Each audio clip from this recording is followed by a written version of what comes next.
Hey everybody, it is Thursday, November 21st, 2013, and this is episode number 1 of Super GameTalk Turbo HD Remix, which is what we're starting out to be our title for this the podcast. Very catchy, very easy to remember. Yes, obviously it is the evolution of our original title, which was just GameTalk, so we decided through many balance changes and DLC updates, we've arrived at Super GameTalk Turbo HD Remix.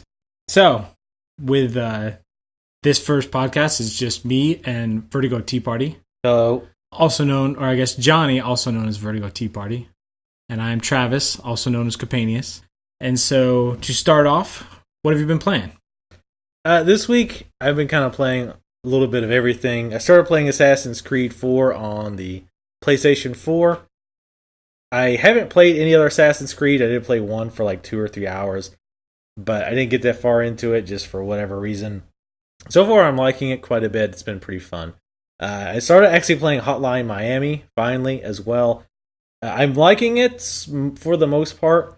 It's one of those games where I'm kind of wondering why it's as popular as it is, because when it works, when everything works like it's supposed to, it feels really good. Like the combat feels really good. But then every time, like all the other times, it just doesn't feel right. Like the mechanics are really bizarre. But we'll see. I'm only about 4 chapters into that. No, I haven't played Hotline Miami at all. But what kind of game is that? Like, it's ultra violent action game. It's very. Is it top down like GTA 2? Or? Yes, it's top down, retro graphics, very interesting music. The music to me is that music that's good at first, but then kind of gets irritating after a while because some of the certain background noises. And it's definitely very, very bloody. Even with the pixel art, it's very bloody, very violent. Basically, like you can throw an item at a guy and knock him down, and then to kill him, you walk up to him and start smashing his head into a wall or to the floor. So it's very violent, and I definitely don't have a problem with that. It's just some of the mechanics. For example, a lot of times, if you get hit once, you're usually dead. Mm-hmm. So one issue I have is like with the doors. You put to be able to kick doors open, but if you want to close the door back to hide, you can't. It's not easy to do because the doors are just kind of on weird hinges, and enemies are very inconsistent in how they hear you or spot you. Sometimes you can shoot a shotgun, and the guy in another room won't hear you, but then sometimes they will. But other than that, it's pretty fun for the most part. I also played a little bit of Adventure Park for a Let's Try that I do on my YouTube channel, youtube.com/Vertigo Tea Party. But nice plug there. Yeah, it's seamless. Yes, it's very seamless. I played that. I am a huge fan of Theme Hospital and any kind of business simulator type games. Adventure Park falls flat. One of the big issues is optimization. The game is just not optimized at all. I have a pretty darn nice machine. I got GTX 680 and quad core processor, forgetting what the megahertz is, and like 16 gigs of RAM. And even without a fully decked out park, and I had all the graphics maxed, I was getting like 10 frames a second and less. Is really, really bad. And bad. I haven't watched it, but apparently Total Biscuit had some of the same issues. And he has dual Titans. So I don't think it's my machine. Yeah, you just got to upgrade. Yeah, you got to get a third or fourth Titan. Yeah, he's going to use a few of those Titans. And another big problem with it is it just doesn't... It feels like it was designed by committee in that it has the interesting idea that your park has a star rating, anywhere from 1 star to 5 stars. And the more stars you have, the more rides that you can build. And under each star, you have all the rides are under a certain theme. So like 1 star might be pirates, and then 2 stars is futuristic, and then 3 stars is Wild West. Well, there's only like 3 or 4 rides under each star. So if you want a pirate theme park, well, all you can make is like the 3 or 4 rides that are just 1 star, because when you go up to the next tier, it's a totally different thing. So, I mean, I guess you could, mix it up like Disneyland, where you've got, America section and the France section or whatever, however they've done it. I've been there forever because I'm a grown adult. But But it's a lack of rides and just some very weird choices. Because later on too, you can actually increase the fee for getting into the park, which makes sense to an extent. But at the 5-star rating, I had the highest I had my entry rating at, or entry fee at, was like $170, and people were just like, people were commenting like, "This is a fair entrance fee," and every ride was like $20 to $40. Some rides were $75 to ride. Again, not including the $150. That's the way it is these days. Yeah, apparently, like people complain about going to the movies. Yeah, but was not a big fan of it. But I think that's pretty much everything I played. Who develops Adventure Park? I actually do not remember. You can totally check out my Let's Try. Is it? I haven't even heard of this game. It's a smaller indie game. Is this on Steam or? Yes, it is on Steam. It was released a few days ago. Okay, but and I think it was $30, maybe $40. Yeah. Given the price they want, unless they can at least get the optimization down. Yeah. I would say no, because I tried turning shadows off, because shadows are often a big killer, and that didn't seem to help. So at the very least, until they get the optimization down, it's not something I would suggest. Is it one of those kind of sim games that like put a bunch of DLC as like, you can tell straight up, like, you buy the game and you want all these rides, you got to add DLC to it, or is it just a pretty straight up like just the game? I feel like I don't get that feeling. I get the feeling that they had limited resources available, being a smaller indie company, and so they were limited in the type of rides, like what they look like, that they could realistically provide. And some of the rides are the same thing, they just look different. For example, there's a Ferris wheel that looks like a big like the wheel of a ship, but then 2 tiers later you get a Ferris wheel that's like futuristic buckets. So it's like the exact same ride, it just looks different. I see. So and again, I when I'm looking at games like that, I do try to keep in mind the team size and all that, and the fact that it's an indie smaller developer. But at the same time, you have to say, am I really having fun playing this? Yeah. If not, would I rather be spending my money somewhere else or spending my time on a game? And with that game, absolutely, that's the truth. I would rather be playing like Roller Coaster Tycoon. Yeah. I think it's an important design goal of a game like that, when you're upgrading things and building your park, that you just always want more. Like, I want to go further. I want to get bigger. I want to get better. And if it doesn't get its hooks in you and like give you that like that feedback loop where you are aiming to earn something so that you can upgrade this thing and you get it, and it's like, yes. Like if it's not doing that, then it's like, that's all that type of game has to rely on. Like, right. Yeah, Tropico is really good. Tropico 4 is probably one of my favorite games is in that genre, and I kind of mesh genres together. Like I put Theme Hospital, Roller Coaster Tycoon, Pharaoh, Caesar 3, Tropico. I kind of put all those together. I know they're not technically in the same kind of genre.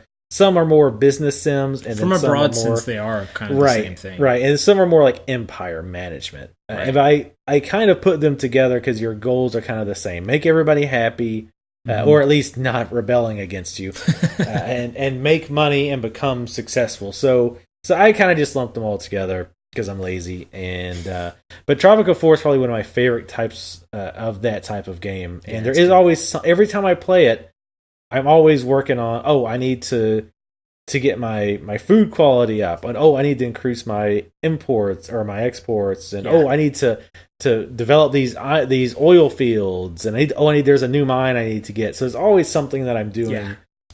And that's one of the main reasons I like. And of course, the music is amazing in Tropico.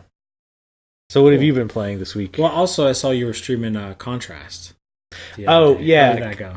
Contrast, I forgot about the PS4 games. Contrast, I gotta say I'm disappointed. The art style, I like the art style. I like the idea of the puzzle mechanic where your character goes into the shadows and you can platform off the shadows.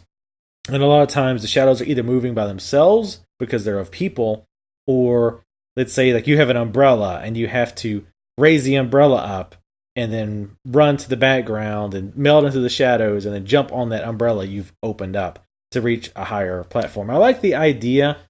The game feels very, very unpolished, though. It's kind of like Thomas Was Alone in that it just feels like it wasn't ready. But it's a lot of times your character will get stuck in weird areas where you're trying to jump, and you can tell it's stuck because she does the thing where she has like her legs spread out and her arms kind of spread out. She's kind of doing the scarecrow effect. Yeah.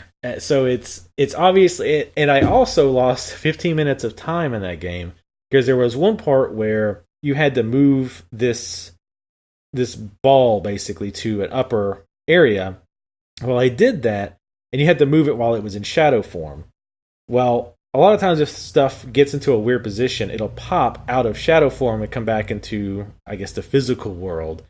Well, apparently wherever I put it was a bad spot, and it popped out and actually went underneath a platform. So I could see it, and it was just kind of hovering under the platform. And I tried running over the top of it, trying to grab it, and I couldn't, and I thought, well, I'll just reload, because I'm about 15 minutes in. There's been a few small puzzles I've done. Surely those have been saved as checkpoints. Well, I exit out and go back in, and sure enough, it kicked me before I'd even started. So it was at least 15 minutes worth of stuff, and I actually haven't picked it up again because of that. And just the general, I think the technical term is jankiness. Yeah, I was going to use the exact same word because that's the right word for it. Yeah. It's jank. So how far did you get in it? I actually just played it for probably a half hour. I started the game, and you could tell in the opening sequence that one of the things that's really kind of dumb that bothers me a lot is the disproportionate hand size in the character models of the shadows. Like you start out the game and her mom comes to visit her wife, I guess, to put her to bed or whatever. And in this world, her mom exists only as a shadow. And just she has the most brutish man hands, but otherwise very feminine features. But these hands the size of her head, and I don't know if it just threw me off. It's really weird. Do you think they might have done that on purpose? I think it could be intentional, but I think it still looks bad. Like it just really strikes me as odd because every now and again you see an intentional artistic choice that you might not agree with. But to me, it seems objectively bad looking. Yeah. I mean, I know, obviously, this aesthetic is subjective, but I thought it looked really dumb. But I started playing it, and I got to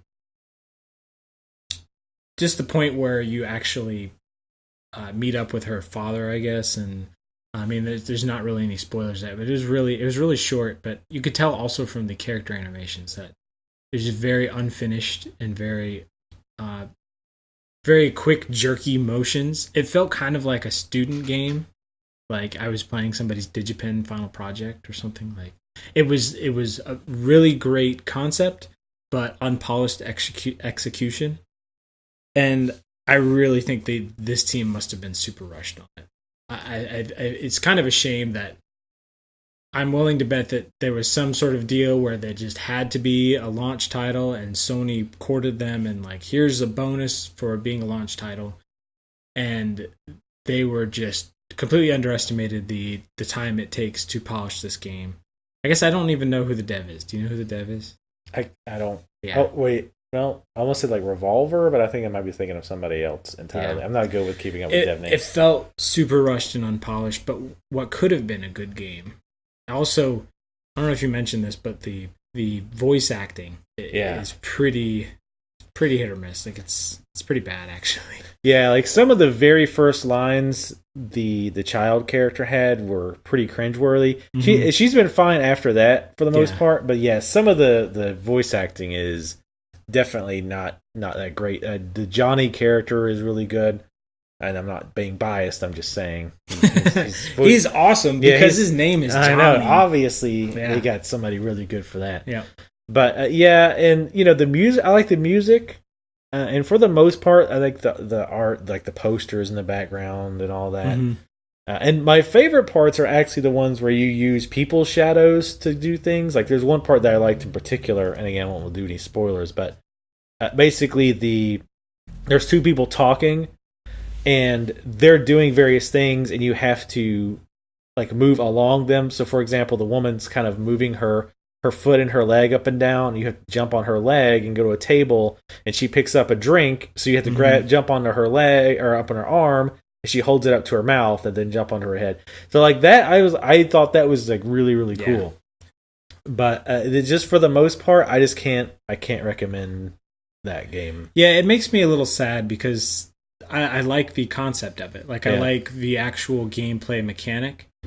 And it feels kind of like a wasted opportunity. Yeah. Because at this point, it's like somebody else could make a Shadow game or whatever, a game that uses it in the same mechanic and have a polished, good game. But it's kind of like this was the original idea. It's, I don't know. It's games, we're kind of spoiled because games like Portal have introduced a kind of a new gameplay mechanic, but also like had just solid execution and polish. Yeah. And this is an example of something with a really good gameplay mechanic that didn't follow through anywhere else. I think we both were playing Resogun as well on PSN. Yeah. That game was very surprisingly fun. I do not like space shoot 'em ups at all. I don't like I've never liked R-Type. I've never been into that type of game. It was free for PSN for everybody who got a PS4. Which I think is amazing. Like, arguably, the best game for PlayStation 4 for launch was Resogun. Free. Yeah, is Resogun. And that's such a surprise because I hadn't even heard of Resogun before this. Mm-hmm. But I was like, I'll try it out. And it was actually really good. And graphically, it looks really good. Yeah. I mean, the big complaint I have about it, not to start off with negatives, but is that it just kind of throws you in. It's like, oh, there you go. Yeah. Have a good luck. And you have to figure everything out yourself. Granted, it doesn't seem there's a lot to figure out. And I've kind of put all the pieces together myself, just kind of trying and trialing and erroring a few things. But it's a lot of fun. Like the music's good. And there's small touches that at first took me off guard, but now I kind of like. For example, there's a female robot voice that when you start a level says save the humans or rescue the humans, and it comes out of the TV and the remote. And I actually like that it comes out of the remote. I don't know why. That pleases me more than it should. There's a speaker in the PlayStation 4 controller, and it's interesting how devs are going to use that going forward. Yeah. And well, I mean, the Wii had, I think Wii was the first one, at least within recent. It did.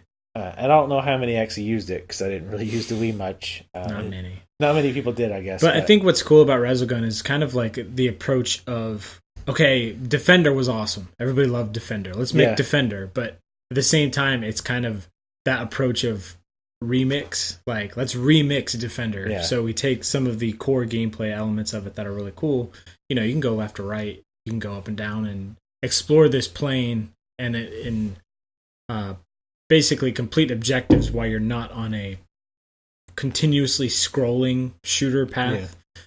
Like I really love like bullet hell shooters. Like I'm terrible at them, but I see some of these amazing videos of people that can one credit clear really difficult shmups, and I enjoy them, and I will just keep pressing start and continuing on them. But they're a lot of fun. It's like more modern cave shooters, but what's cool about this is it takes a lot of the design of Defender with objectives. And again, like what you said, if you're just thrown right into it, you have a really difficult time of understanding your objectives, and what you do accomplishes what happens in front of you. Luckily, I actually watched the quick look on Giant Bomb before, like the day before it came out. And it was them talking about these mechanics. And after watching that, I was like really pumped to play it. But I thought about it. It's like, if I didn't watch that video, like I don't even know if I would give this game the chance that it really deserves, because it's not apparent how you save the humans. It's like they give you an objective, and it's interesting because we're starting to go back on some of the gameplay design of spoon feeding and breadcrumbing everything, to make it clear this is what you do, and you open up a quest log and you have a bullet point list of where you need to go and what you need to do. And we're starting to have games, like a resurgence of roguelikes that are all about difficulty, and a resurgence of games that aren't about a guided experience. It's just like throw you into it. It's interesting to see that in a shooter, because usually shooters don't generally have a complicated list of objectives. but you have to, through experience, figure out how you save the humans. Well, I think it's interesting in Resogun because you don't really. Only objective you have to complete is don't die. Yeah, I mean that's pretty obvious. Yeah, the saving the humans and all that is bonus. So it's kind of like it throws you in. It's like, look, here's the basic controls. These are people's lives we're talking about. Come on, man. These little green people. It's just not optional, you know. But like, they tell you the basic controls, like R2 for bomb, R1 to shoot ahead. And there's nuances with that they don't explain, but for the most part they explain the basic controls. But like the actual humans, and it'll say collectors detected or something like that. Yeah. And at first you're like, what's a collector? Like, why is this important? But again, you figure it out over time. And again, you don't have to do all that to start with. You can just kill everything. I don't care about the humans. I just want to kill bad guys, and it works really well. And I think it really shows too another aspect of next gen, and we probably should talk about this a little bit later, but where next gen, when people think next gen, they just think better graphics. I think most of the time, better textures, more more triangles, and I think people are ignoring things like physics. That game has a lot of really cool physics effects, where especially when you fight bosses or when your ship explodes next to the ground, and little cube pieces off the boss will all kind of waterfall down and collision with each other. These aren't canned like animations that have been pre-calculated. These are all individually like voxels that have their physics applied to them in real time. And it just looks really good. It's not a gimmick. It looks, obviously the game would be as fun without it, but it adds like a, ooh, that's cool feature whenever I see it. I remember the first time I saw anything like that was actually with Oblivion, and you had to fight those rock elementals, which were just basically a bunch of rocks held together by an invisible force. And then when you killed one, like if you were on a hill and you killed one, it wasn't like the model falls over. Like every individual rock, that force that was working on it just went away. It just becomes an inert rock that is then in the world and the physics applied to it. Right, and so you'll see all the little rocks that used to be the elemental, like rolling down the hill, all individually, not just doing their own thing. And that was the first time I was like, whoa, I was like, that is so awesome. Because I was used to, like, you had the rock golem model, and again, when it dies, it just falls over. It does its little animation. And if it was on the side of a cliff, well, you'd have rocks, like, hanging in the middle of the air. But like, did you ever play Red Faction Guerrilla? No, I didn't. See, what was awesome about that game is that almost every building in this open world environment was destructible. And in fact, a lot of your objectives were to destroy these buildings. And as you destroyed, as you like hit this pneumatic hammer through walls, the building would start to lean or it would start to crumble. And you could tell, like, the 360 was doing its best. It was doing what it could do, and it was applying the physics that it could, But there were still elements of the building that were just really large pieces that wasn't quite realistic. If we could have a new Red Faction Guerrilla with an open world environment and destructible buildings, I mean, that kind of game, I would, like, this sounds dumb and don't let the executives hear this, but I would play that exact same game again on PlayStation 4 just to see what those destructible buildings could look like, because I think it would look awesome. You heard it here first. Red Faction reboot or remake, HD remake. It's my fault. Yeah, remake on the Xbox Turbo One HD remix and PS4. But so, what have you been playing? Oh, actually, I started out. I played through in one sitting the first story DLC for Bioshock Infinite. So Bioshock Infinite came out in like March, and I bought a season pass. I was like, I'm gonna play all the DLC for this, And now in November, we're finally getting the first actual single player DLC. There was the Clash in the Clouds or whatever it was, but that was just kind of like an arena mode. Yeah, it wasn't that nobody cares about. It's just like they could have thrown it together in like a week. But this was. It was. I kind of have mixed feelings about it because it was really pretty. It was really cool to see the Bioshock Infinite engine in Rapture. I mean, there's no spoilers there, but it takes place in Rapture. So I don't know how deep I want to get into the story of Bioshock Infinite, because I don't think the spoiler, the statutes of limitation of I would still be. I would say like at least a year. I will say this: it was a really beautiful presentation, and it was fun. I really like the gameplay change of being able to have every weapon available to you and to select it in a wheel, like you can the plasmids or the tonics or whatever they're called. In Bioshock Infinite, you can only have 2 guns with you at any given time. I thought that was a really stupid restriction. That was the worst part about Bioshock Infinite. So it was really arbitrary restriction that they removed for the DLC, which I feel like they should just remove it for the game. Like, yeah. But, let's see. Other than that, they added a new ability called Old Man Winter, which is the like a freezing. You can freeze water, and you can actually it affects the world. And then other than that, though, I get to I beat it in one sitting. It was only about 3 hours. So the fact that I already had the season pass, like I already had this coming to me. But if you didn't have the season pass, I would not say that this thing's worth $15. Like you'll play through it pretty quickly. And that was like 3 hours was me going around doing everything. Yeah. You could critical path it in like an hour and a half easily. But I got to the end, and I will just say this. It is more confusing than Bioshock Infinite. Oh, jeez. It's just like, I just went in and I was like, what? Like, it just made me feel kind of dumb, kind of confused. Yeah. But this is part 1, is Burial at Sea part 1.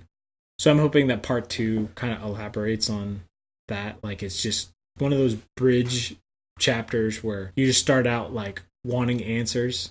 How many chapters are there going to be? Do you know? I don't know if they've said. Oh, really? They might have said, and I just don't know. 25. But it's at least 2, because this is Burial at Sea part 1. Maybe they'll pull a Half-Life, and it's like, we'll make 2, exactly. Leave it off on a huge hanger, and be like, whatever. Bioshock 3 Episode 2. God. No. Please don't. Don't even say those things. So I would say that is worth your time if you had already purchased a season pass. But maybe not if you haven't. Wait for a sale. How much would you say is a valid price just to buy that for? I'd say pick it up when it hits 50% off on Steam, $7.50. I think that would be a good price for that if you don't have the season pass. I don't know if they're still out there, but there were deals on season. Like I picked up my season pass for like $12 off of Green Man Gaming. Wow. So I don't know if they're still selling the season pass though. Other than that, though, it's all been PS4 games. So I was able to get in on the Target buy 2 get 1 free deal, and my 3 games were Knack, Killzone, and Assassin's Creed 4. I've played a little bit of all 3, but the big surprise for me is the game that I keep going back to is Knack, and I have a love-hate relationship with Knack because at its core, it's a really fun game. Like it's a really Twitch game where it has varied enemies, and you have to pay attention, and you have to do things in the right order, in the right sequence, and you can't just jump in and button mash because you'll die. And the checkpoints are very punitive, and there's a lot of one-shot enemies even in normal. So that game actually, it has a Twitch gameplay element that keeps me like wanting to play. But it's a really interesting game because, first of all, the reviews have been pretty tepid for it. And I'd say for the most part, justifiably. Like, the story and the characters are just stupid. Like, disposable. Generic. Like, it just feels like a straight to DVD Pixar release if there was a B team making these films. Like it's probably like on par with like Disney's Planes. It's just emulating an aesthetic with no like character development, and it's just a generic look and feel to it. You'd think I hate this game from what I'm saying, but the thing that I think is really neat about it is there's kind of hidden depths to it, because as you progress it's very difficult, and you have to learn and consider your approach of your enemies, because the design of the positioning of each enemies in each encounter seems very calculated, and it seems like somebody really cared about the gameplay on each encounter. And so it's like you'll have enemies that have ranged attacks, orchestrated in such a way that you have enemies with non-ranged attacks, and they'll be spaced out in a certain way that you will be attacked in a certain order that some of your evasive moves will never work against. And so you have to find the correct sequence of evasive moves and offensive moves to complete this encounter. And I think what's cool about that is that it won't work if you just run in and just punch. Another one of the negatives is that there's no unlocking of abilities. You start out the game with the abilities that you have the entire game. And so that leads them to the statement that it gets monotonous. Well, I mean, it's subjective, but I didn't think it was monotonous, because each encounter I've had, there's a lot of different enemies. And so what's cool about that is they have an unlocking system where you have these gadgets and crystals and things that you can actually combine to change your gameplay. So you have an ability, you can slow down time on combos, or you gather one of the energy from each attack that you do. And so I've watched some streams of the very hard difficulty, and a lot of these collectibles you have to leverage in a specific way to complete these encounters. And I feel like in the rush of these reviewers had to review 15 games in a week or something stupid. There was some depths that were overlooked in the reviews, but at the same time, a lot of the negatives were warranted by Knack. So I wouldn't say it's an exceptional game, but I would say that there were some things that reviewers missed. I would give it a 6.5 or a 7. And that there are a lot of reviewers that have given it that. But there have been 3s and 4s for it. Yeah, the Metacritic for critics right now for Knack is actually 56. The lowest score I've seen is a 30 from Joystick. They used a 5-star system, so whatever the equivalent is. But the user score is closer to what you said, 7.3. Mm-hmm. And I think Knack is interesting. I have not played it. But first of all, I was thinking as you were describing the game, especially about how you have to approach encounters differently, you had different enemies you had to pay attention to. If I didn't know what you were talking about, and I had walked into the room, I'd have said, "Oh, so are you talking about Dark Souls?" It's Dark Souls for babbies. It's Disney's Dark Souls. Yes, exactly. Which was a very interesting way to look at it, and I wonder if maybe that is part of what a lot of the frustrations, because I think I only saw one video review of Knack, and the thing that I remember him talking about was being frustrated because he was dying really easily and the checkpoints were pretty few and far between. And so I wonder if maybe being in a rush to beat it, he was just kind of maybe running in and trying to just spam attack and then dying, and it was like, well, this game is just too hard. So I wonder if maybe that didn't happen. But Knack is interesting in that it's a game that I've been hearing a lot of positive from actual players. When I was first seeing it, it was in the PS4 subreddit.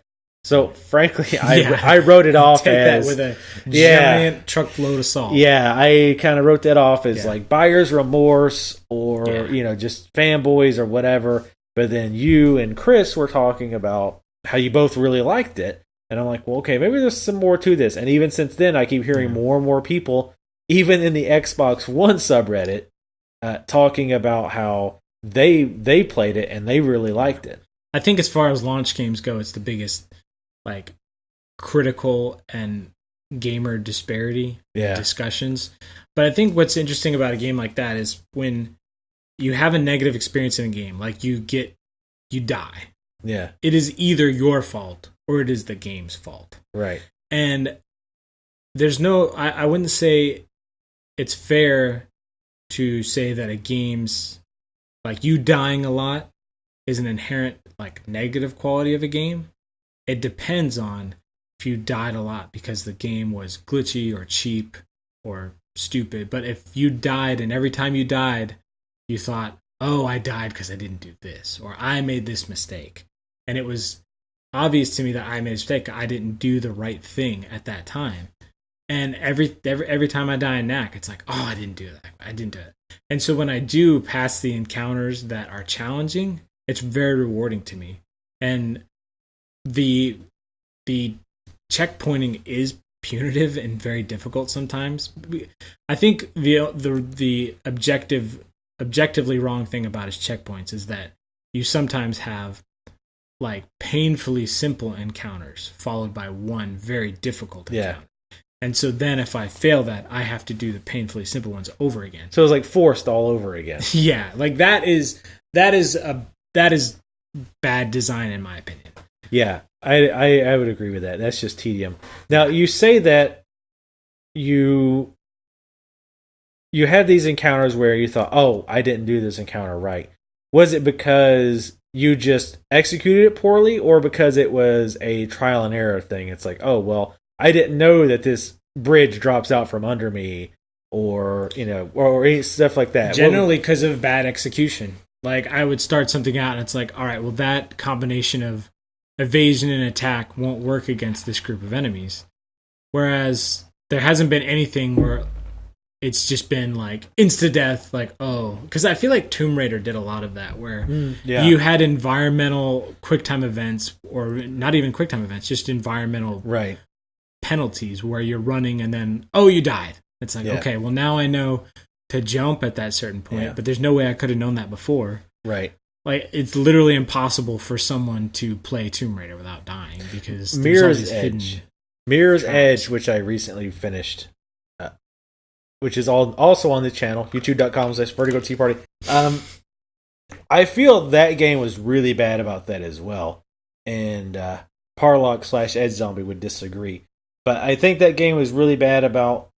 There was a lot of scenes where enemies are rushing you, and everybody who's played this game knows the combat is poo-poo in that game. So you weren't really supposed to take them out. You're supposed to run away. Well, a lot of times you don't know where you're supposed to go, and you only have a very short amount of time to figure out where you're supposed to go. And if you don't figure it out quickly, then you just die. They kill you. So you have to do it again. So then you finally like, oh, I'm supposed to jump across this, and then run across this rooftop, and then do this. So I felt that game was very trial and error, and it's a very interesting game in that I think that I would enjoy Mirror's Edge a lot more the second time I played it, because I would know, okay, this is the route I need to take, and I can focus more on just running and jumping, because the running and jumping in that game, the gameplay was fun, but too often your flow gets broken. And you're like, oh, well, now I'm just trying to figure out where I'm supposed to go. Oh, I'm being shot. Oh, I'm dead. I have to reload. Yeah. So I do much prefer that. And I think Dark Souls, I'm kind of on a Dark Souls kick, because I just finished it a few weeks ago. Game. Yes, you do. But it's very much. I won't get into a discussion about how hard it isn't. But suffice it to say that for the most part, the game is fair. You can argue it's difficult, and it's fair. It's most of the time it's not cheesy. There are definitely a few cheesy deaths, like the dragon on the bridge, things like that. But those are few and far between. Most of the time, if you're cautious, if you take your time, if you pay attention to the enemy animations, you can do well, and you can learn from the tricks the game. Like, for example, I watched a lot of Let's Plays of Dark Souls 2, and there's a lot of times where you're walking into a room, you're in a hallway, and you're walking down the hallway, and you see a room. Well, at least from the beginning of the game, you should have learned, if I just walk into there, there's probably going to be an enemy right next to the wall, so it's going to be at my back. So, I learned very quickly, I need to just very carefully edge out and look around, and sure enough, more often than not, there's enemies right on the wall. It's amazing how many people don't learn that. 5-6 times they'll just run out and go, oh, I'm being backstabbed by this enemy I didn't know was there. It's like, well, it's interesting how learned. Some games you kind of form a relationship with the game designer. Like, you walk into a room and you're like, there's something about this. There should be, like, one of my favorite games of all time is Super Metroid. And I remember playing that back in the day, and you would enter a room and you just get a feeling like, there's a hidden item in here somewhere. Like there's nothing else in this room, or this room is the end of a corridor. And going by like the design that I've experienced in these levels before, so it's interesting when consistency in design informs what you should be doing in a game. I think that's cool. I think Doom 3 is a great example of how not to do that properly because like the game was supposed to be, scarier or more tense. And maybe it was the first 30 minutes to an hour, but if you have any pattern recognition skills whatsoever, it became very obvious very quickly when to expect monsters. Like, oh, I found a hidden area. Well, as soon as I pick up the super health, enemies are going to pop out. Oh, yep, there they are. Or I open a door and there's an empty room. It's like, as soon as I walk through this door, enemies are going to spawn. Or they're going to pop out of these little closets. Oh, yep, there they are. So it was incredibly predictable. So I think that's an interesting difference. And I guess I wonder how you would define why that's bad. I guess it's more because it's a combat thing too, because it's almost like you're being punished for being careful or finding hidden areas. It's like, well, these enemies are just going to spawn out of nowhere. Versus going into a room and say, okay, now where are the goodies at? Where's the energy tank? Where's the extra missiles? Right. So I think maybe that's a big difference to it as well. Another game I've been playing a ton of is Super Motherload. This one hasn't gotten a lot of press actually, but it was one of the downloadable titles available for the PlayStation 4 at launch, and it was kind of followed a similar path as Team Meat. They started out, they made Meat Boy as a Flash game, and so then they made Super Meat Boy as a downloadable title. Well, Motherload was kind of a Flash game that was pretty simple, and they announced at like GDC in maybe last year, maybe this year, but early this year, they were doing Super Motherload. And then you didn't hear anything about it, and then it was just all of a sudden like PlayStation 4 exclusive. So I think what's interesting is there's a lot of behind the doors courting of indies with Sony. But what's interesting about this game is, first of all, it's got a really awesome soundtrack. It's got I would say divisive art. I've seen people say they love it. I've seen people say they hate it. I love it. But it's very particular aesthetic to it. But the basic premise of the game is that you are a miner on Mars, and that you've been employed by this space conglomerate to mine minerals on Mars. And there was a previous event of people that went missing, and the more you delve into Mars crust, the more you uncover the story. And it's kind of one of those things where you delve and you get minerals, and then you fly back up to the top and you gas up and you get repairs, and then you sell your minerals and you get upgrades. And it's kind of it's a simple objective kind of resource type game. What's cool about it is that you can play on the same screen co-op with up to 4 people. So I got another DualShock 4, and me and my wife have played this game. We already put 8 hours into it, 10 hours into it maybe. And we're at the final sequence, and this is the first of a couple of my big negatives for it. The entire game is a pretty relaxed experience. You drill down, you look for minerals. It's kind of a puzzle because you can only drill left and right and down, and you can't drill unless you're standing on unless your mining gear is on top of a platform. So you have to make sure you are careful and that you do things in the right order, because you can render some minerals impossible to extract. So it's kind of a puzzle, and there's certain bombs that work in different shapes to take out rock that can't be taken out with your drill. And there's certain combinations with the smelting system where you can combine 2 elements together to get a more expensive element. So the entire game, you're kind of just hanging out and you're drilling, and you're kind of experiencing the atmosphere, and it's kind of a fun teamwork game because you share your gas. So when you go down to drill, you have a limited supply of gas, then you have to go up and sell things and gas up again. so me and my wife had a good time and just hanging out and playing this game for a while. And then we got to the final sequence, and I won't give any spoilers away for it, but you have to. The game becomes instantly very twitchy. Like, it's all about reaction time and unforgiving. Like, wow, you make a mistake, and there's a very long final sequence of things that you have to do. If you make a mistake, you have to go back to before the sequence even started. And what's even more annoying is that this sequence, I wouldn't say it's a spoiler to say that the game takes you lower and lower into the environment, but the sequence begins at the depths of Mars. And so when you die, you start back at the last station, and you have to take about 5 or 6 minutes to get back to where you were. And we've tried close to 10 times and failed. And it's gotten to the point where it's frustrating. On top of that, there have been glitches where we have been pushed into an environment or an area where we couldn't complete the sequence, and we had to just die and try again. So this is kind of what we were saying. It's like, and so otherwise, I would have thoroughly enjoyed this game because I love the artistic direction of it. The music is great. Like, I've actually just was listening to the soundtrack the day it came out. It's great. But an additional like design choice that I completely disagree with is the smelting system.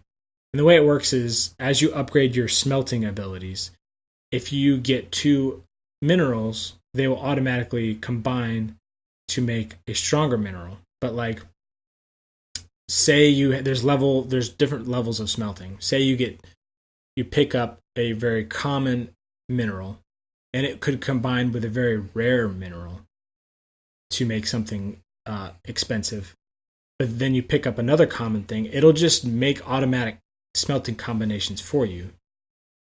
And that's annoying enough because you could cheat yourself out of the most money yielded.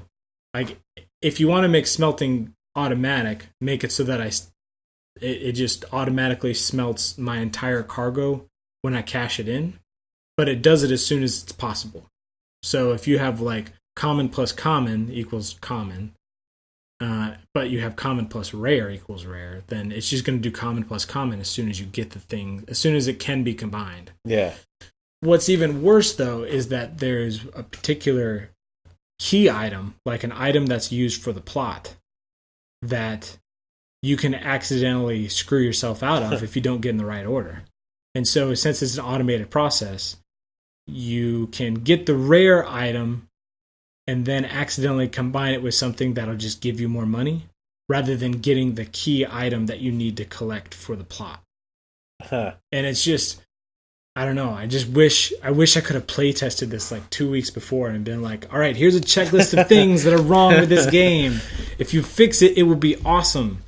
And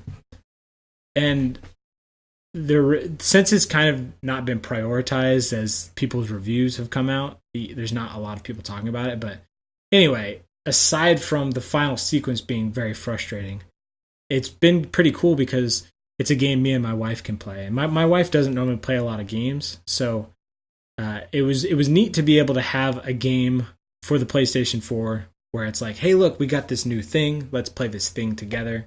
And we got to spend time together playing, the new system. And it's not, viewed as like a time sink where I'm, where we're not spending time together. So in my opinion, it's the best like same screen co-op title you can play on the PlayStation 4 right now. I know Knack has some co-op stuff, but we haven't even gotten to that because we've been playing Super Motherload. Huh, interesting.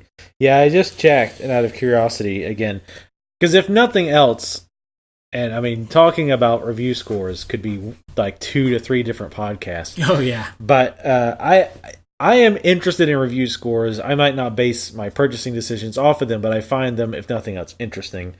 The Metacritic score for Super Motherload is 73, but the user score is 8.3. What would you score on a 1 to 10 scale for Motherload, including like the end parts? I'd give it an 8.5. Okay. Yeah. So I think it would be up there. Like the the core gameplay and the design and art associated with it are really good, like top notch. But I don't know, maybe I'd give it an 8. Some of the design decisions are poor. So is it an 8 on the IGN scale, or is it 8 on the everything scale? I give it 8.21. I use the entire scale. So let's go ahead and talk about the new consoles. Yes. The PS4 is out now. We both have that. Mm-hmm. Xbox One is actually coming out tonight. What are we at? Just 5 hours. 5 hours from now. Yep. We're actually going to go pick one up.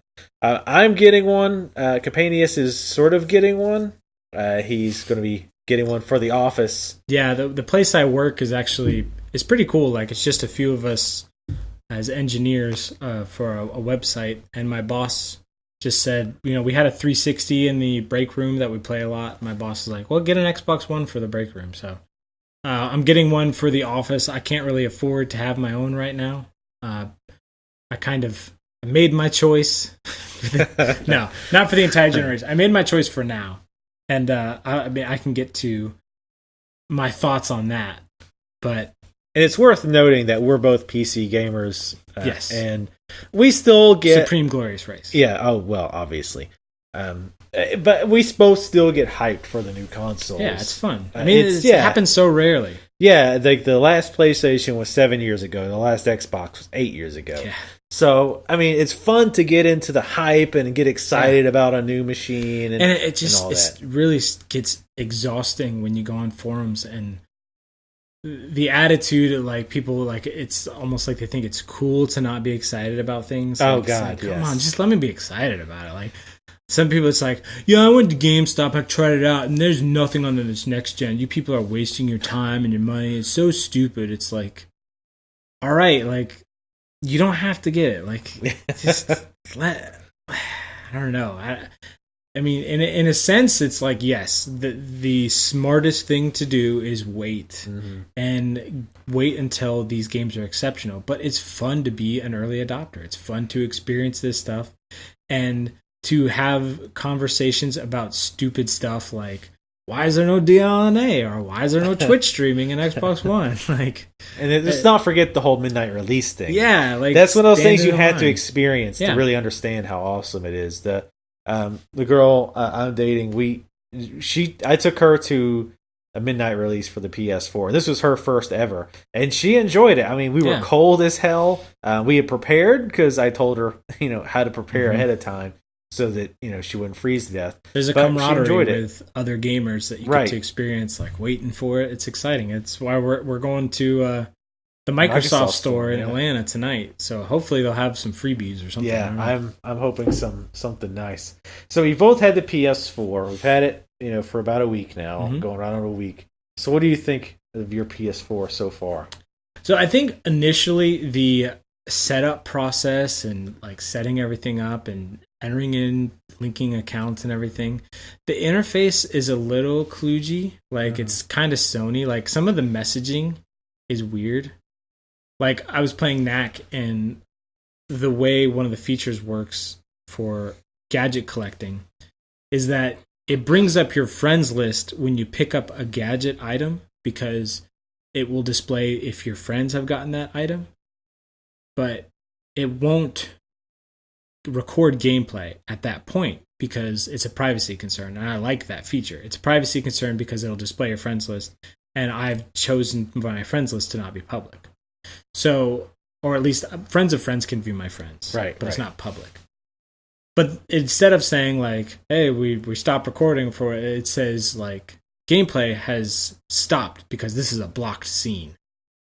It's like, what does that mean, blocked scene? Like, they use like overly verbose definitions for things. Or I sent there's this concept in PlayStation Network now of real name friends. Kind of like when you log in, I see your real name, but if it's somebody I don't know in real life, they wouldn't see my real name. So there is this concept of real name requests. So I went on, and just to see what happened, I sent a real name request to a friend that didn't have a PlayStation 4. He had a PlayStation 3. And rather than saying like, this person doesn't have a PS4, like, it says, could not send friend requests because of this person's status. Oh. E814765. Well, that's obvious. It's like, if you don't know what that means. Yeah, it's like, why are we still embedding error codes in messages to a user? Like, and then I saw on a live stream of, I think it was the Giant Bomb Quick Look, they had some sort of bug that came up where there was a file system database that had got corrupted or something, but it said like, internal database has been corrupted, where it's like, I don't know, like you don't need to use the term database but that it's I'm splitting hairs. It's not really that big of a deal. It's just interesting, like when it comes to interface, I feel like both of them went in exactly opposite directions. Because if you look at Microsoft Xbox One's messaging, it's kind of overly friendly. Like, hold on, like we're logging you in. Yeah. Hi. Like, it's just like, I want somewhere in between where it like still uses like English, but it doesn't treat me like I'm 12 years old. Yeah. Like, it's just interesting from a usability design perspective how both companies went with that. I agree that I think the UI itself feels a bit clunky. Mm-hmm. I will say it's fast. It is fast. I like that. And that actually was about to say exactly, the PlayStation Store on the PS3 is a laggy abomination. How they ever thought that was okay to release just blows my mind. It is so slow. And it's not like they've got a billion different machines they've got to worry about. Mm-hmm. It's going on the PS3. How is this so laggy?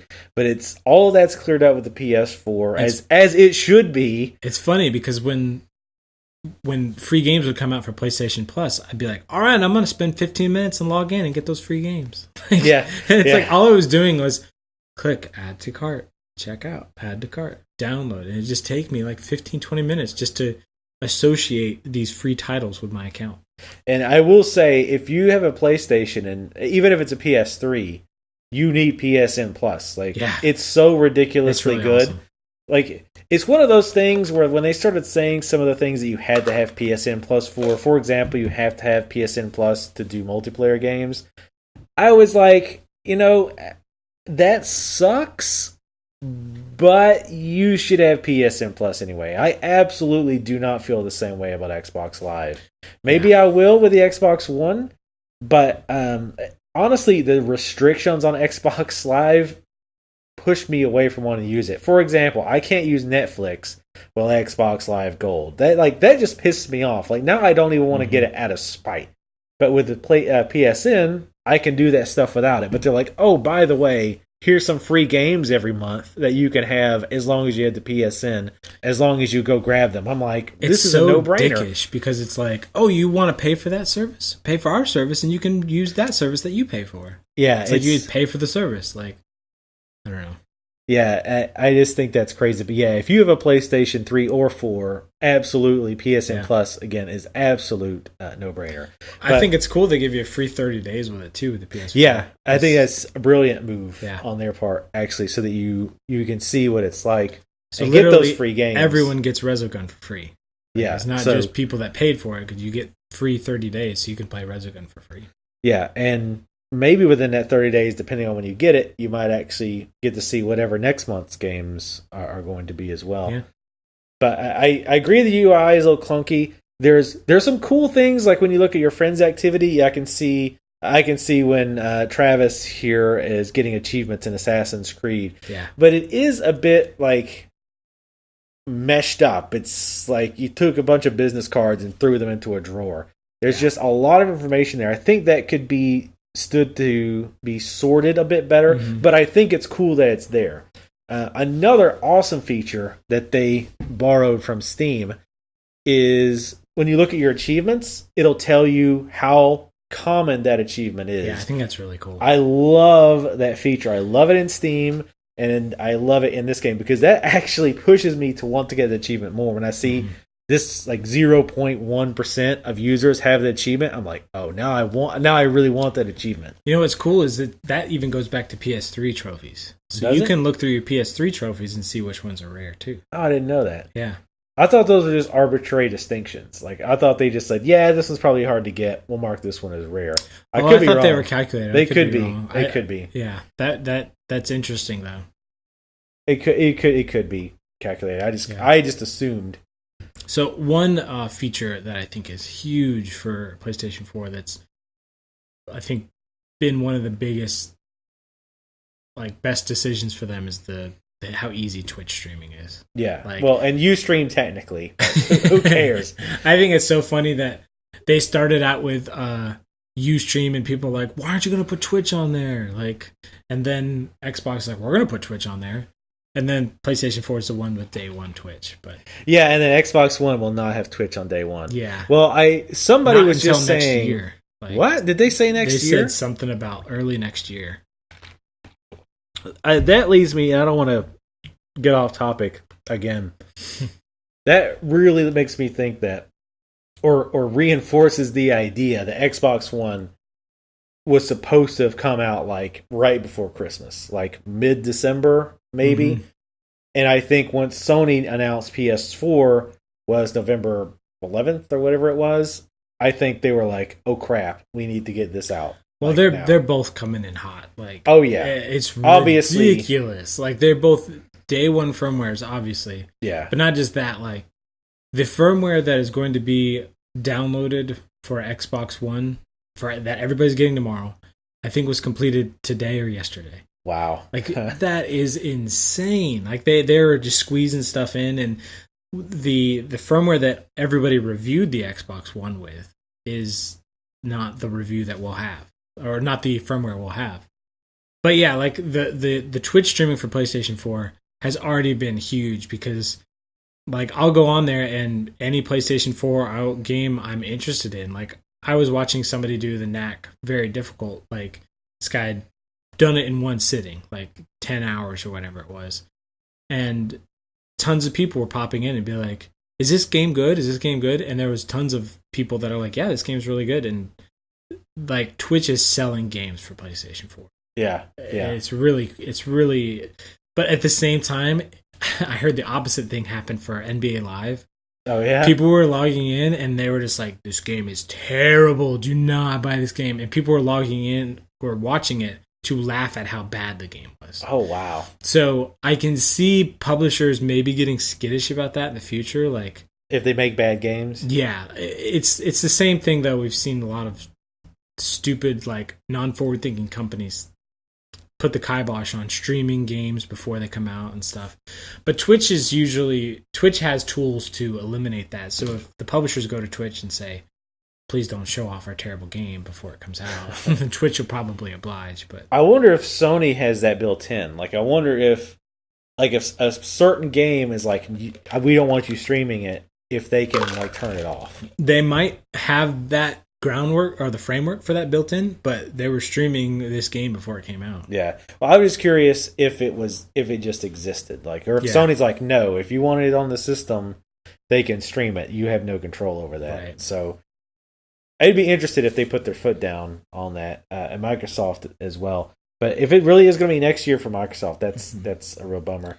It's amazing to me though. Last year, I would tune into Twitch every once in a while for competitive gaming for StarCraft or whatever for fighting games, and I always thought it was just kind of a competitive gaming niche. But it's amazing to me in the last 2-3 months the explosion of Twitch. You could say what you want about who's gonna win Xbox or PlayStation 4, but companies like Twitch and AMD are really winning this. It's crazy. Yeah, and I'm a big I'm a YouTube / Twitch person. Obviously, I have my YouTube channel, and so I deal with YouTube a lot. But I also watch a lot of people playing games, and I also like to watch on stream on Twitch as well because I'm a huge goddamn nerd. And I have no desire to watch television. The only reason I watch TV is for Game of Thrones, which I'm a huge fanboy for, or if the girl I'm seeing is over and she wants to watch TV, we'll watch Parks and Rec or whatever on Netflix.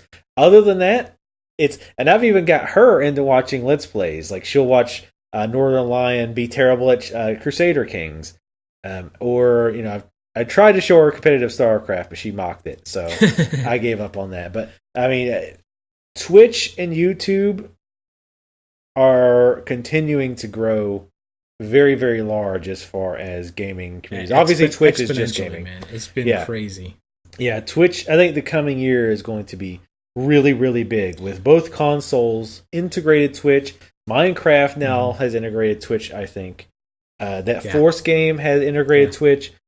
I think, I think this whole thing is getting bigger. Now, there is some scary supposed things coming down the pipeline on YouTube as far as gaming channels goes. I don't know the details. It might turn out to be nothing, but I think, if YouTube starts being more strict with what they will actually show or what you can get away with as far as gaming goes, I think it'll just move to Twitch, and Twitch will just reap the rewards of that, and not all of that YouTube's problem. But anyway, it's crazy how quickly it's moving. I mean, it's not like within what you'd consider mainstream gaming. Like, I know some people that, like a friend of mine, he plays, mostly shooters like Call of Duty, and he's not into a ton of really core gaming like strategy experiences like that we might play on the PC, but he plays a lot of shooters on a console, and he'll talk, and he's not what you'd consider like super hardcore gamer, but he's just he plays shooters and plays action games. And he got a PlayStation 4, and I saw him like broadcasting immediately. Like, and I just thought it was so cool. It's like, I would not consider this guy to be somebody who broadcasts on Twitch, but it was so simple. He just pressed the share button and set it up and did it, And I think that's just really cool. Yeah, and the quality is pretty decent. I heard of like one or two people complain. It's like it's enough, but you wish it was better, because I think it's like 540p or something like that. I'm not even sure what it is, because on my channel you can't even pick. But I think I started to think about that, and at first I thought, well, they're not, and then there's no options to change your bit rate. So at first I was like, well, they just defaulted to low because most people have crappy upload. At least, especially in America, 1 meg upload is probably standardish, maybe even less. And that's not good for upload or for streaming. But then I was thinking, you know what? It's actually probably the system, because encoding while you're playing, especially at higher bit rates, puts serious woes on your CPU. Yeah, because I've uploaded a couple recorded videos, and that shouldn't be affected by bit rate, because it's just a pre-recorded video and you're uploading it, and it has significant artifacting, and even though like the resolution is fine, it was like 540p or whatever, it's the codec itself could be better, because there's a lot of mud in it. And I'm hoping it's something that they can optimize and tweak over time. But we're not going to ever get to the point where we're streaming and recording in 1080p. Like, that would on the PS. That's the PS5. Take tons of storage and tons of processor power. That's the PS5. Yeah, that's something to look for on the PS5. What's interesting is they have the ability to make a different model that runs the games just the same, but has enhanced streaming capabilities. So you could see, I mean, if this really takes off, they can make a PlayStation 4 Pro or something. PS4 that Switch. Has an upgraded streaming chip on it, because that is an offset thing. So like that way, it's not like the big reason you don't see a console upgrade mid-cycle is because then you fragment your support of games. Like game developers don't want to make something and say only works on the new PlayStation 4. That doesn't make any sense.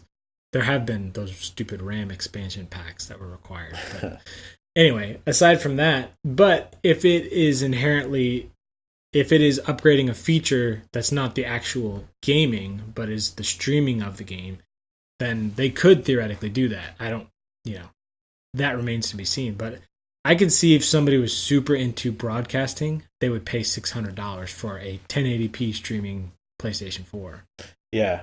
It'll be interesting to see if they do that, because I really think that streaming in particular, and doing the YouTube videos, and I could be just self-interested here, but I mean, I keep my finger on the pulse of those things because it's something that I do and it's something I'm interested in.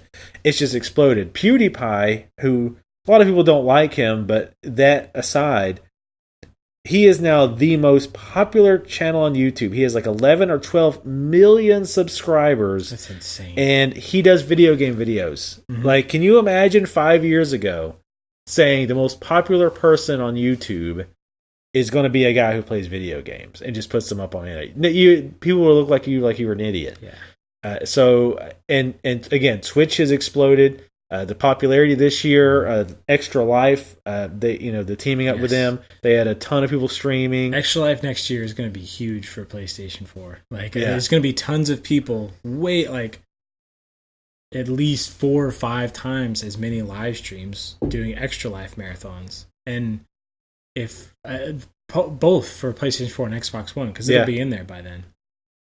It's huge. I'm excited to see where this is going. This is something I'd like to have seen a long time ago, and it's starting to come to fruition. That's what I think is kind of short-sighted about people that complain about the launch games. Like, none of these games look like next-gen games. Like, they're evaluating the success of the platform based on the graphical fidelity of these titles.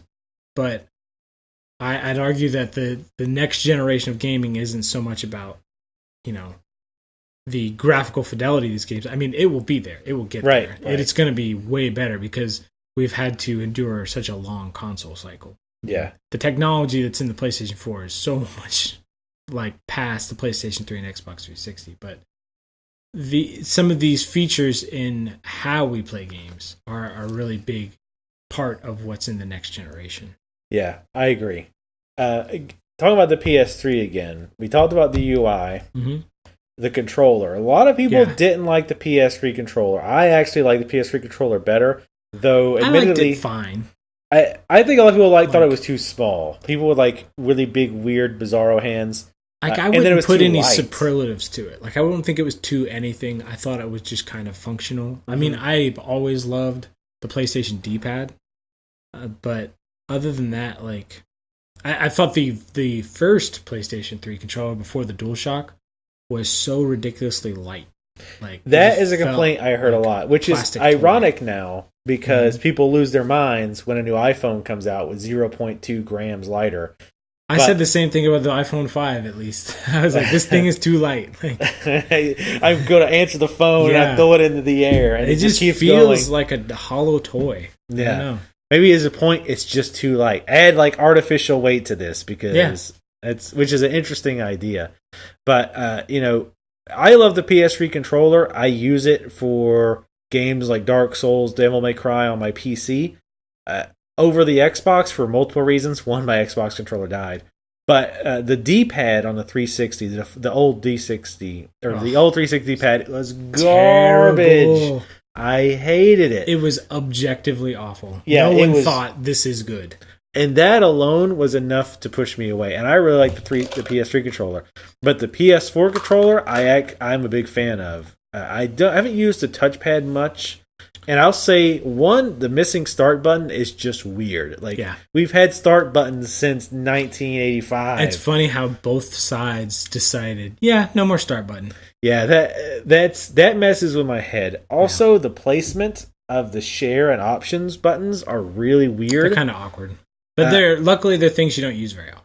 Yeah, and I think it's one of those things once you get used to where they are. Yeah. It's just a problem if you're playing in the dark and it's I need to hit options and you're kind of feeling where you think it should be.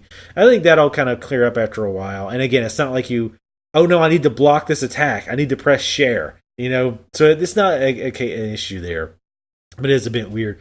But I think it feels really good. The analog sticks feel nice.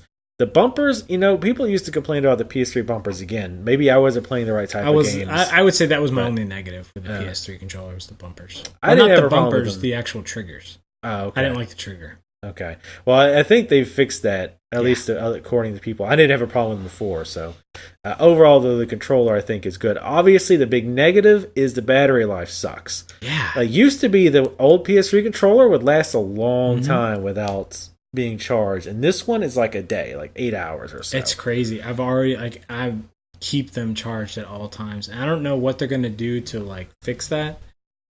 I think the reason for that is all of the audio stuff. I mean, it's got a speaker, it's got an amplifier, now. Light on the front. It's got a light, but also one of the features I love about the controller is you can pipe all of the game audio to the headphone jack on the controller. So basically, you don't have to, if you want to play a game silently while somebody's asleep or something. Used to be you had to get nice headphones and plug into your stereo system or something like that, but you can just pipe all of the audio directly to the headphones plugged into the controller, and it sounds great. Like I got a Vita headset because it was only like $10, and it'll pipe stereo output from the game, to the Vita headset, and it sounds great. You said there was also a Vita earphones that have a mic as well. That is the Vita headset. It's okay. 2 headphones, so it's stereo output and it has a mic, and it's fully supported. So it's, in my opinion, it's I haven't even opened the mono headset they gave me. Like it's still in my box. Like I just use the Vita headset. Yeah, I'm using the earphones that came with it, but just as a mic. So when I'm streaming, I will say I don't know how they could have done it much better, but it is annoying because the mic is actually on the piece with the earphone. So if I put the earphone in my ear, the mic is like on my head. So everyone has a little bit of a hard time hearing me. So what I have to do, I've kind of like rigged it so that there's like a shirt clip on it. So I actually kind of wire the mic through the shirt clip and then put the shirt clip on my shirt. It's not ideal, but it works, and it came with it. So, and I could plug it right into the controller. I've also heard, now I've not tried this, so you might want to research this before you look into it. But I've also heard people took an adapter because they have wireless headsets, and they've used an adapter so they could plug it into their controller, and they're using their wireless headsets with their controller, which you won't be able to do with the Xbox because the Xbox controller has a proprietary thing, which I despise proprietary anything. It's pretty dumb. But that's what I did. Like I have a pair of Turtle Beach X12s. I mean, they're low, entry-level Turtle Beach headsets, but it's got a discrete 3.5 millimeter mic jack and a headphone jack. And I haven't received it yet, but I ordered an adapter to take both of those and to pipe it to the 3.5 millimeter, like 3-prong jack to plug into the PlayStation controller. And theoretically, I can then use my Turtle Beach X12s on my PlayStation 4. Yeah. So that is why non-proprietary is awesome, because you can use old stuff like that just with an adapter. I mean, I could write a book on why proprietary is terrible, and I hate it. But one thing I haven't been able to get to work, and I'm assuming this is because of the type of connectors. I'm definitely not an audio guy, but like I have a pair of Sennheiser headphones with a mic, and I haven't gotten those to be able to work with the controller yet. Either the sound or the mic. More importantly, the mic is what I'd like to get working, because the mic that I'm using, in fact, we're using now, is a USB. And I would like to be able to take my Sennheisers and just plug the mic in and have that work. But I'm sure there's some technical reason why that doesn't work. I don't really know the details. So that's unfortunate. But again, that's more of a technical issue. And I wouldn't really hold that against the PlayStation itself because that doesn't work. I think it's cool that the option is there. For me, it's not a big deal. I live with just my roommate, so there's not like wife and kids that I've got to worry about waking up, and she always stays up late like I do, so it's not really a case of I'm concerned about waking her up. But I know for a lot of folks that the being able to do that is a pretty big deal. And there's also the remote play, which I don't think either one of us really have gotten to. Yeah, I don't have a Vita, so that would be cool. I'm kind of hoping, I know it's very niche, but I'm kind of hoping the Vita TV comes stateside, because I think I'd get that. Like, the Vita TV is like a little set-top box that will play Vita games, will do remote play, because I have another TV in the house where, I guess really, I have the PlayStation 4, I can have it hooked up to where I play them on PC, like to my nice PC gaming monitor. And then I could just hook it up to the main TV to pipe games to if I want to play living room games. Right. but it's so niche. I don't know how well it's going to do in Japan. But you can also, it's a great box also for playing like PlayStation 1 classics and Vita games and PSP games. And with PlayStation Plus, you get, you'll end up racking up these Vita and PSP games easily. Oh yeah, yeah. Although I don't even know if anybody's making PSP. That's. I don't think so. Yeah. But I have a ton of PS1 classics, and I grew up playing the PlayStation. I mean, I've been playing since my NES, but I was in high school when the PlayStation 1 was out, so I played a lot of games then too. So it would be fun to. It would be worth $100 just to play around with that, but yeah, maybe that'll come to the States one of these days. So, is there anything else about the PlayStation that we think we should cover? It does come with a $10 PSN certificate too, which I think is cool. A good idea again on their part. Free 30 days of Sony Music Unlimited. I actually did sign up for that. Really? It could be just due to volume of people using it. It's a little slow, like when I search for titles or if I select an album or an artist, it does take a while. And sometimes when I'm streaming music, it'll just like stop for 30 seconds and then pick back up again.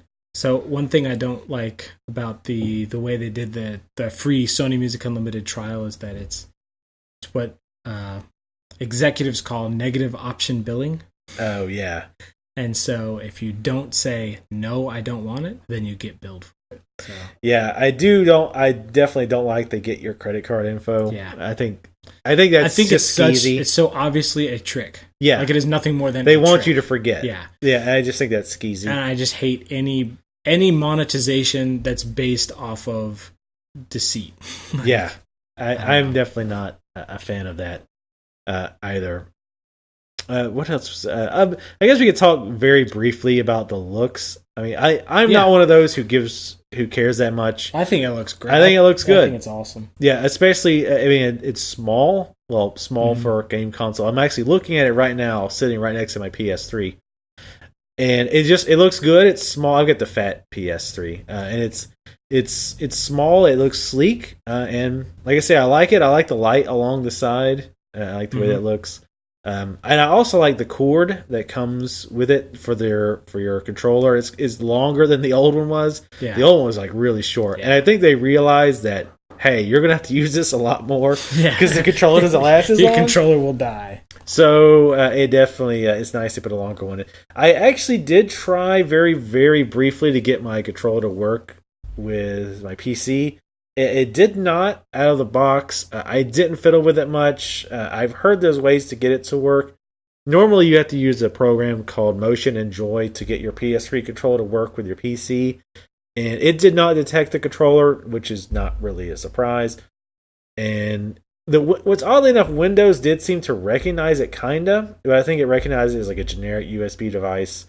And it didn't work with any games. And again, I didn't fiddle with it. I do know people's gotten to work. In fact, I think somebody had it working on a Mac, which is pretty cool. But I haven't fiddled with it yet. Hopefully, but Sony has said they want native support. Like they're going to release drivers for it. I think that's cool. That's different than they've done. I mean, they didn't even release drivers for their PlayStation 3 camera, and that was a USB camera. It could have been so easy. But I actually got it to connect on my Mac. Wirelessly, but I could not do anything other than like it connected. It's a Bluetooth device. It said game controller, but everything I loaded up in Steam on my Mac, like I just have a MacBook Pro for work. I couldn't get it to work. Yeah, well, and like I said, I've seen people try it or get it working. I just haven't bothered with it yet. I imagine it shouldn't be too big of a deal, and especially if Sony does release the drivers in the meantime, but.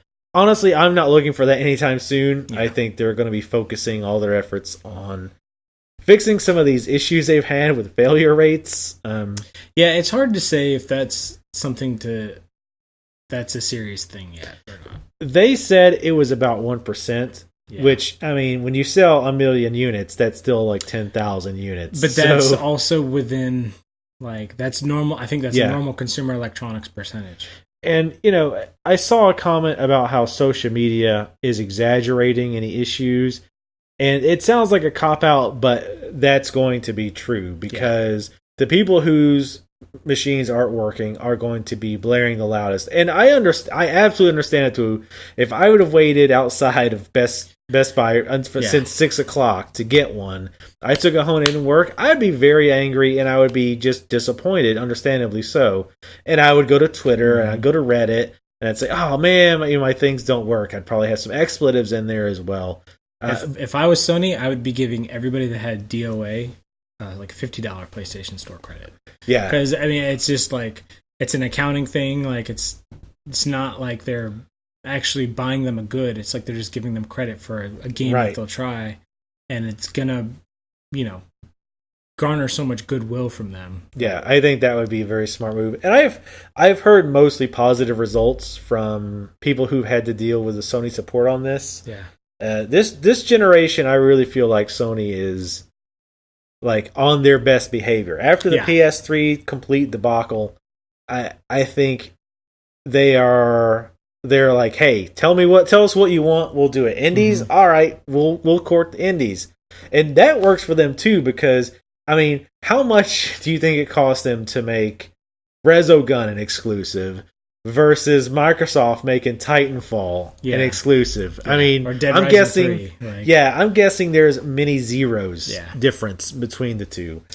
It's kind of a double-edged sword, though, because if you get a company that's very receptive to, and listening, like, what do you want? What do you want? What do you want? Like, you still need a company who has an element of, we're going to go off and do this thing. And it's like, a lot of innovation happens when companies are actually dictating what you want rather than listening to you. Because sometimes you just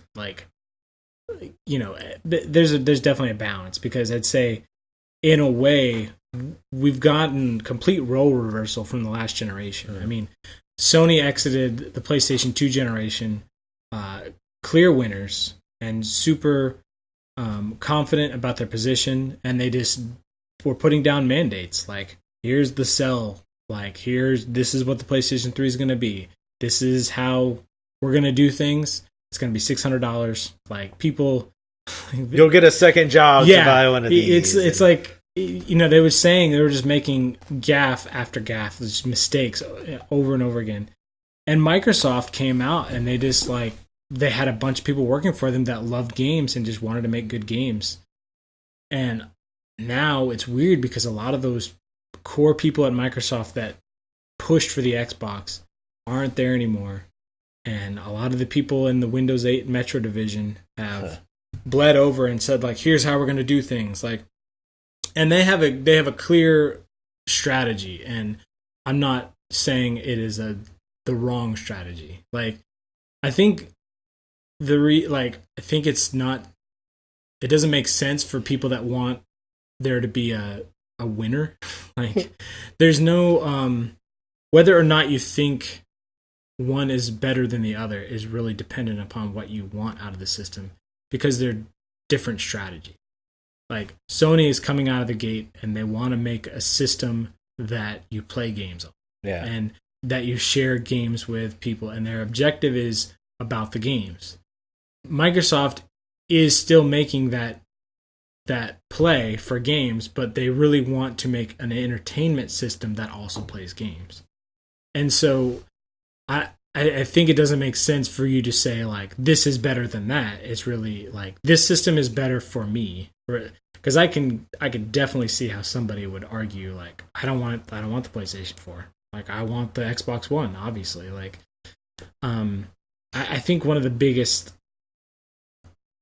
I guess the value in the Xbox One would be if I was a live, like, cable TV subscriber, because that is awesome to be able to input your video and to control your live TV seamlessly with your games.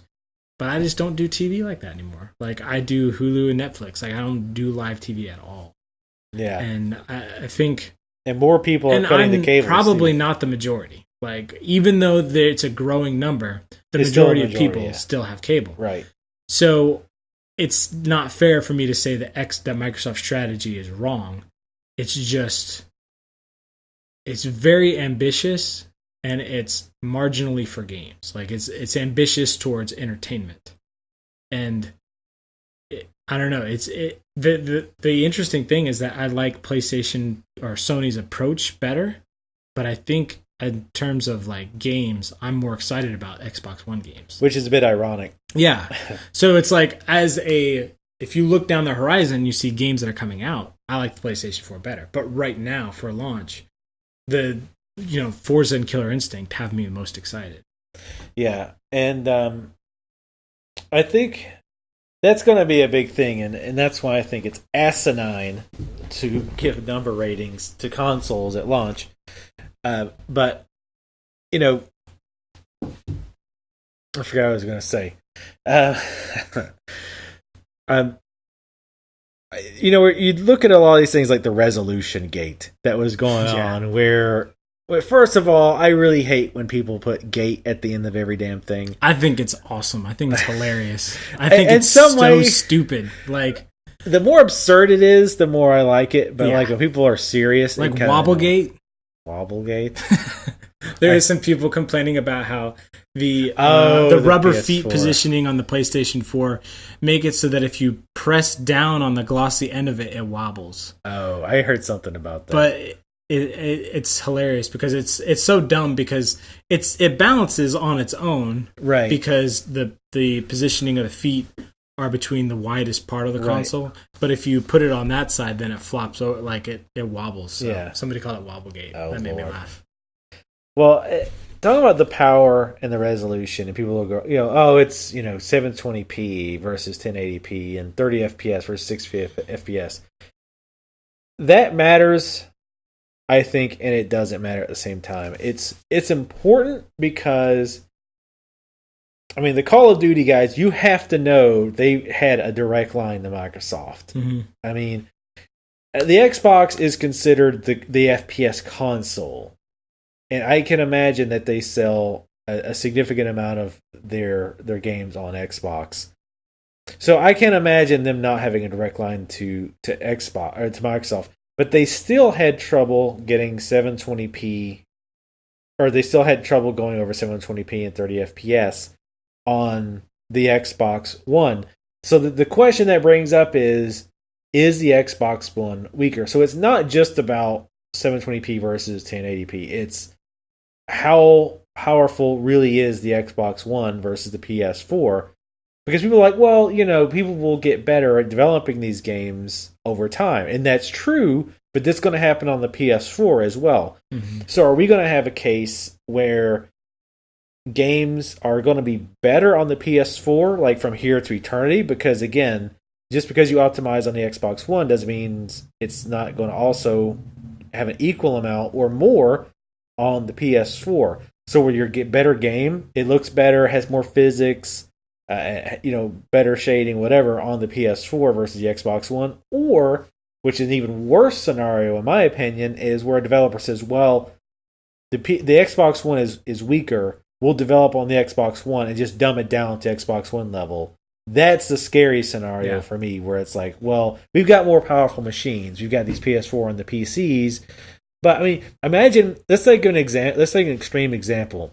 What if the Wii U was actually super popular and all these games like Assassin's Creed, Dead Rising was all on all the consoles, and for ease of porting, they all developed the game so they would run optimally on the Wii U, and then they ported it to the Xbox One and the PS4, maybe with some minor clips. I think that is particularly extreme because the gap between Wii U and PS4 and One are so big that. But I totally agree with what you're getting at, though. There's a lowest common denominator problem of if one is marginally weaker than the other. Right. But if it's such a big gap, then it's like they're different consoles. But it's interesting because you see some exclusives that came out of last generation, like Last of Us or Uncharted, that were exclusive to PlayStation 3. And PlayStation 3 had a very specific architecture. So if you're starting out and I'm only developing for this specific architecture, you can make optimization decisions that you could not otherwise. Right. And so that's kind of what you're getting at. So it's going to be interesting to see what the exclusives look like on each game. Right. On each platform. Right. And I think the Xbox One is already going to be hobbled because I think 2 gigs of the 8 gigs of RAM, is 8 gigs total on the Xbox One? 2 gigs I think are dedicated just to the OS. And one of the cores, right? Like the processor cores, is dedicated towards the whole Xbox Snap functionality, where you can snap in and out. Content. So if the PS4 is already ahead, and you add this extra hurdle the developers have got to go through, then how good can the Xbox One be compared to Well, the only PS4? counterpoint I would say to that is that the PlayStation 4 is, from what I've heard, very easy to develop for. It's x86 architecture and it uses shaders that developers know and love, and they know how to use it. The Xbox One is a little more of an unknown. So theoretically, there could be depths to the Xbox One that they haven't yet fully utilized, but that they understand the depths of the PlayStation 4 already. Right. Now, it's very short-sighted to say that they completely understand the depths of the PlayStation 4, because they'll tweak and optimize it, and they will improve on both for a while. But it could be that the Xbox One catches up a little bit. Right. I think the PlayStation 4 will be a stronger system the whole time. It could be that they close the gap a little bit. So it could be like 1080p 900p or something like that. Like, and it starts to get to a point where you are splitting hairs. Like, it's not as big of a deal. I mean, I think frame rate and anti-aliasing matters more than resolution. And again, it's not just graphics either. It's physics, it's AI, it's other things that now they're free to explore, building on those things and making them work better. And again, some people like poo-poo about physics. It's like, oh, it doesn't matter. But like, again, the Mirror's Edge, I did a kind of a weird collab type thing with someone on Mirror's Edge. And I have a bit of a better machine, so I can have physics running, and he couldn't. And it doesn't make a gameplay difference, but watching his videos without the physics, I noticed things that weren't there, and I was like, wow, it's like weird. Like for example, there's one part where you jump through a window and you're sliding down this angled hill. And on mine, there's like a bunch of little pieces of glass going down with you. And on his, it just didn't have the glass. It's just him sliding down. And again, this might sound nitpicky, but it really adds to the immersion of the game with little effects like that. And we'll probably see a lot more of that with the next-gen machines. And again, the question is, how good is the Xbox going to be at that? And, I definitely see what you're saying is that, well, since they already probably know let's say 85% of programming on the PlayStation 4, and again, I'm just throwing a number out, versus 50% on the Xbox, there's a lot more room for growth. So maybe next year they'll be at 65% on the Xbox and 87% on the PlayStation. But I mean, we could see a case where the next few years the Xbox is a bit behind. Yeah. That happened with the PS3. It took a long time for the PS3 to catch up. There were several, like Bayonetta, for example, was better on the Xbox One, and that happened a lot. And then it was pretty much every title you had to look ahead of time and see which it was better on. It was almost always the Xbox. And then near the end, I think it was pretty much, it's so slight you can't even tell. And that's what's funny is, people argue back and forth about which console to get. And at the end of the day, I'm sure 95% of these games are multi-platform. Yeah. I mean, they're going to be on both. You really got to just look at what exclusives are coming out later on and decide which exclusives you like better as part of the equation. And then you get a PC. Yeah, exactly. And then you join the master race. Yep. Mm-hmm. And it's funny how we talk so much about consoles, but like 6 months from now, we'll be over this console, and we'll be talking about PC games a lot. Yeah, the Xbox, both the Xbox One and the PS4 will be collecting dust. The PS4 will be the Netflix / Blu-ray player. You see, I would say though that this last year, it's been almost exclusively PC because these consoles are starting to look long with a tooth, Yeah. This first year, it could be either way, whether I play it on a console or a PC, because my PC is only marginally better than my PlayStation 4. So it's not a big of a deal to me. But if it comes to like an action platformer or something, I'd probably play it on the console. If it comes to an FPS or a strategy title, I'm going to play it on my PC. Right. Yeah. So it'll be interesting to watch if nothing else. I think it'll be, again, like even as a PC gamer, it's fun to watch and kind of sit back while we sit with our monocles. Because we know the end the game. Peasants. We know what it's the best platform anyway. Yeah, we have to watch the peasants hash out second place. In the end, the console wars don't really matter. I just think it's such a false premise to say that this is a war or something, that one is better than the other. It's like they're trying to do different things, and they're for you or they're not for you. It's like it's up to you, really. But I think it's getting to be about that time. We might need to head down there and actually get our Xbox Ones. Yeah, I got some killer instinct to get destroyed on. Sadly, I used to be good at fighting games, and I remember when I bought Street Fighter 4 when it first came out, I was like, yeah, I'm going to practice a little bit, and I'm going to hop online, and I'm going to show these scrubs. It's like, yeah, it didn't happen like that at all. Man, I got into Street Fighter 4 after the fact. Like when Ultra Street Fighter 4 Arcade Edition came out, and like the first time it like hit a sale, it's like, now I'll try Street Fighter 4. It was even more brutal, man. Yeah, it's rough. I can imagine.